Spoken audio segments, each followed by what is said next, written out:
Sa ibang balita, nangako ang Philippine National Police na magiging patas ang investigasyon nito sa nangyaring engkwentro sa pagitan ng pulisya at ng mga tauhan ni Mayor Samsudin Dimaukom ng Datu Saudi Ampatuan sa Maguindanao. Agay PNP spokesperson Junardo Carlos, pananagutin ng mga pulis na sangkot sa naging shootout noong nakarang linggo sakaling makitang nagkaroon ng irregularidad sa naturang insidente. Hinikayat din ng opisyal ang mga nagpahayag ng alinlangan sa naging operasyon ng pulisya na magbigay ng impormasyon sa mga otoridad. Ito'y para maipagtibay ang kanilang isinasagawang investigasyon. Beberepekahin din umano ng PNP Internal Affairs ang intelligence information na kanilang natanggap bago ilunsad ang operasyon. Nagyaring insidente sa isang checkpoint sa Makilala, North Cotabato na itinayo ng pulisya matapos mapag-alamang maghahatid ang grupo ni Dimaukom ng iligal na droga. Ani Carlos, hindi huminto ang konvoy ng alkalde sa checkpoint at saka nagpaputok sa mga pulis. 10 katao ang nasawi sa engkwentro kabilang na si Mayor Dimaukom.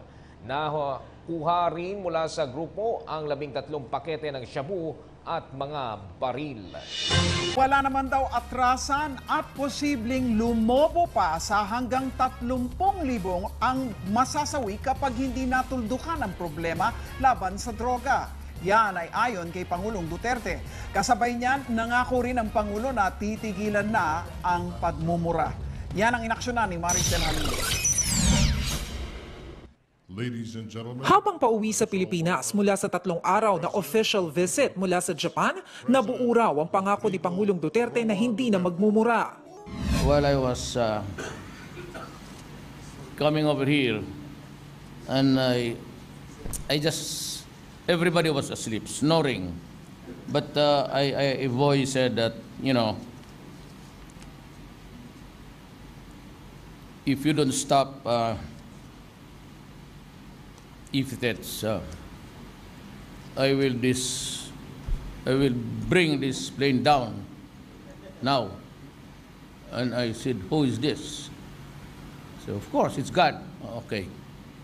So I promise God to not to express slang, cuss words, and everything.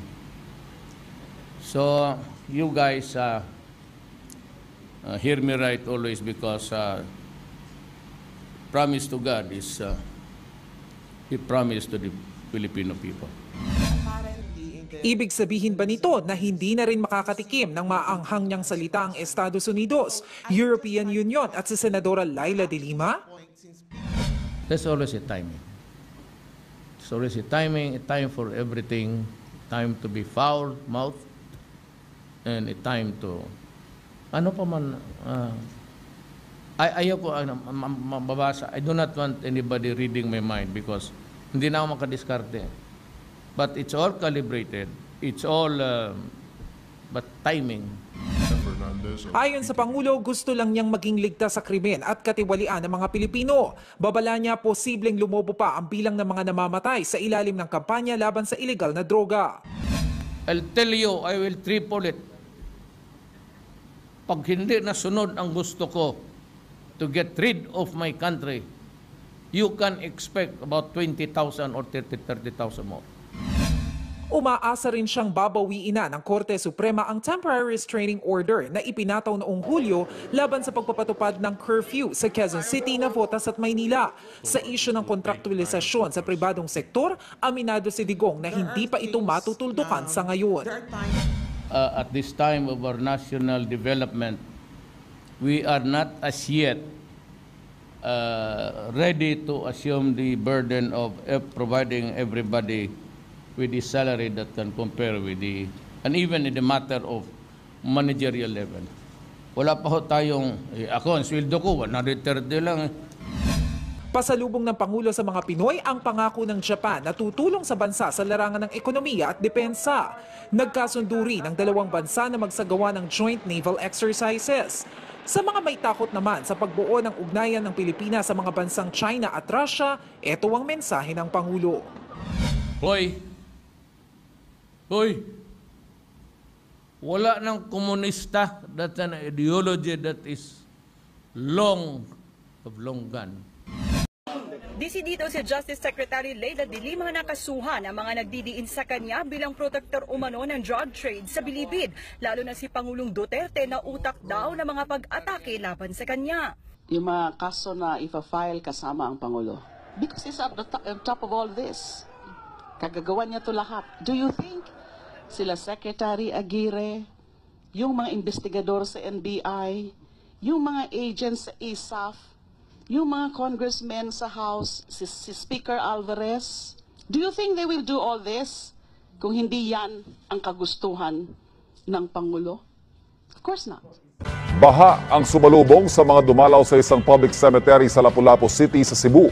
Umulan kasi doon mula nitong gabi ng Sabado hanggang madaling araw ng Linggo. Pero sa kabila nito, meron pa rin mga nagtiyagang maglinis sa mga nicho. Baha rin sa ilang sementeryo sa Midsayap, Cotabato at Dagupan City.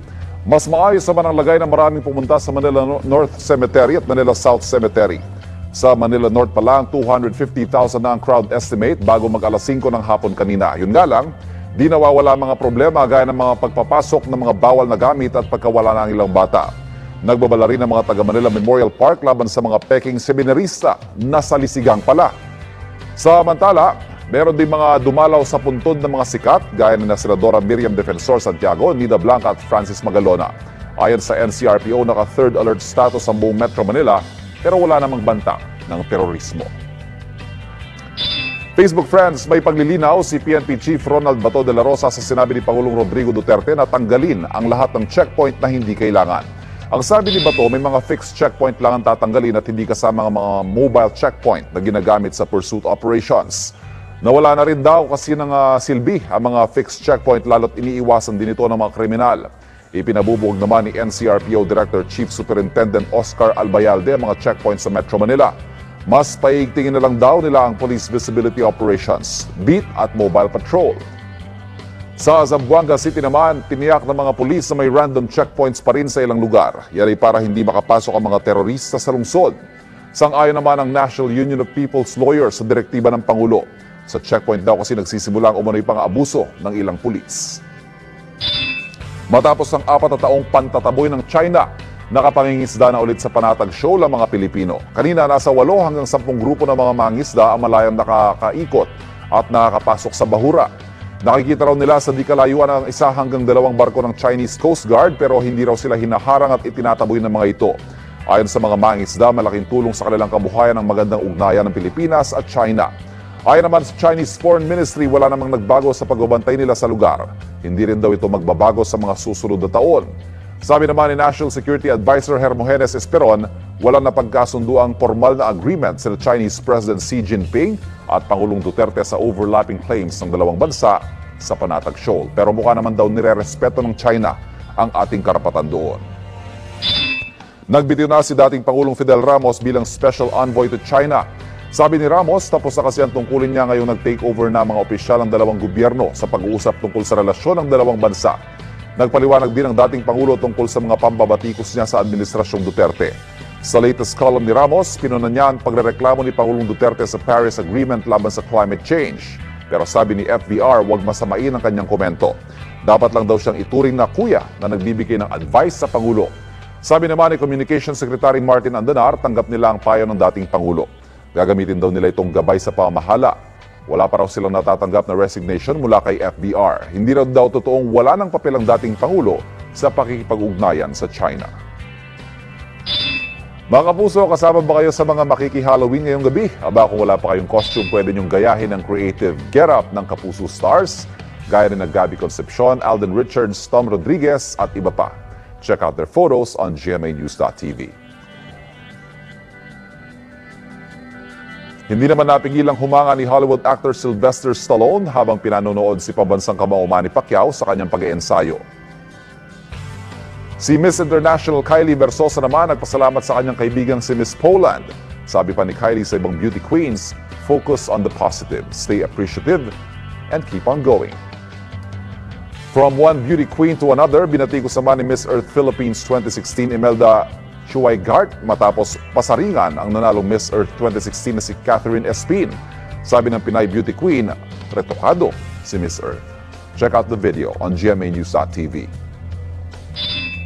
At sa gitna nga ng kontrobersyang yan, nag-resign si Miss Earth Philippines Imelda Schweigart. Ayon yan sa organizers ng beauty pageant.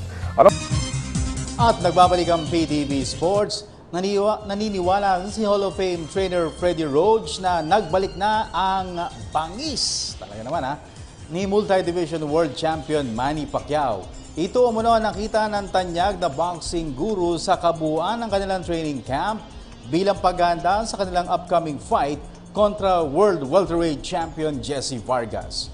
May report si Aaron Bayato ng Sports Radio 918. Umaasa si famed trainer Freddie Roach na magbabalik ang dating explosive performance ni Filipino boxing sensation Manny Pacquiao. Ayon kay Roach, muli niyang nakita ang bilis at lakas ng kanyang prize pupil sa pool ng simulan nito ang training para sa pagbabalik sa lona ni Pacman. Sa ngayon ay nasa huling parte na ng kanilang training camp ang Team Pacquiao para sa weekend outing nito kontra world welterweight champion Jesse Vargas. He's been beating me up on the mids very aggressively, and I think even in the last fight was a little bit of the old Manny Pacquiao out. In this fight, I expect a lot more of the Manny Pacquiao, the old Manny Pacquiao, to come out and knock his fighter out. Samantala, tiniyak ni Roach na ibinigay ni Pacquiao ang lahat sa kanilang training. Kamakailan ay tinuligsa ang fighting senator dahil sa umunay petik sa training nito na kanyang ginagawa bago o matapos ang kanyang trabaho bilang isa sa mga senador ng bansa. His discipline and his dedication to boxing is still number one, and it's still what he does best. He has not lost a step yet. He still has speed, power. I know he hasn't knocked anyone out in a long time, and I think that has to do with his religious beliefs that he doesn't have to hurt people and so forth. But I think he's really realized that people want to see knockouts. And maghaharap sina Vargas at Pacquiao ngayong linggo, Manila time, sa Thomas and Mack Center sa Las Vegas, Nevada. Para sa PTV Sports, Aaron Bayato, Sports Radio 918.